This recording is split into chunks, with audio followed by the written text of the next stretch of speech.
A question without an answer. How could you do such a thing? Life without parole, a punishment with no mercy. The court takes no pleasure in imposing this sentence. 3 years after a son murdered his parents. You committed an adult crime of this nature, you're going to be punished like an adult. A message for everyone. This isn't an isolated case. There's parricide all over the country. Wake up, America. Tyler Hadley will spend the rest of his life in prison without the chance of parole. It comes 3 years after Hadley brutally murdered his parents in their Port St. Lucie home. We have team coverage tonight from the community and from Hadley's family as well. News Channel 5's Kelly Dunn is live at the St. Lucie County Courthouse for us tonight. Kelly. Jay and Shannon, that sentence roughly announced 6 hours ago or so, and already we do know that the defense is going to appeal it, and they have 30 days to do so. The judge today in court saying this was the only appropriate sentence for such a heinous crime.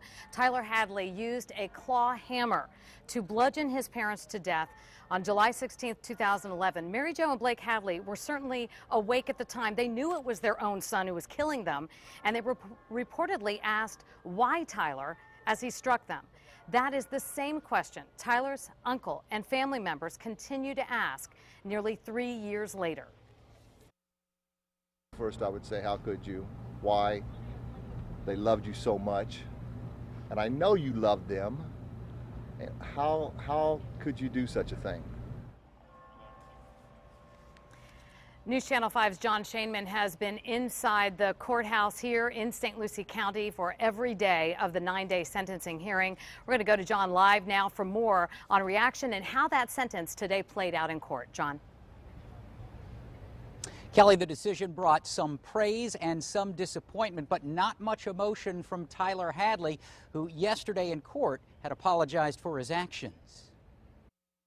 The court takes no pleasure in imposing this sentence. Judge Robert Makomson said the biggest question for him was Tyler Hadley's mental health when he killed his parents. The court finds that the defendant, at the time of the homicides on July 16, 2011, was not suffering from a severe major depressive disorder. The judge found Tyler to be manipulative with mental health experts in order to get better results. It is hereby the judgment and sentence of the court that as to both counts 1 and 2, the defendant be sentenced to life without the possibility of parole.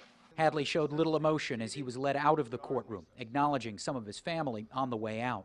We knew that we had the facts and we had the law on our side, and therefore you generally will come out on a favorable end. We are very, very disappointed, but I respect the court's ruling. Public Defender Diamond Liddy says she plans to appeal. We clearly felt that there was enough mitigation to at least at some time in the future offer him a judicial review. The prosecution said the court sent a strong message. When you look at the magnitude of what this young man did, it warrants a punishment of this nature. He may very well be rehabilitated, and if that's the case, let him do good in prison because much good can be done in there.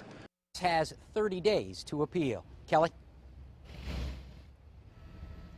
Certainly this has been a shocking crime. I can barely remember anything that even comes close to this in the decades that I've worked in this area and for all of the people in this community. Today is the beginning of the end of that very sad chapter. We're going to take a look back right now at the timeline of when this all started. Again, Blake and Mary Jo killed July 16th, 2011. A day later, their bodies were found. Tyler Hadley was arrested. In September of 2011, a grand jury indicts Hadley on 2 counts of first-degree murder. February 14th, Hadley changes his plea from not guilty to no contest. The judge set the sentencing hearing for March 10th, and today, Hadley sentenced to life in prison without parole. He'll serve his time at the Okeechobee Correctional Institution. We have more coverage coming up on News Channel 5 at 5:30. We'll be hearing more from Tyler Hadley's uncle, who's speaking on behalf of the family. Also, we'll speak to the assistant state attorney about, even though Tyler Hadley was 17 at the time of this crime, he said it was so important to make him accountable for this atrocity. That's it for now. Jane Shannon, I'll send it back to you in the studio.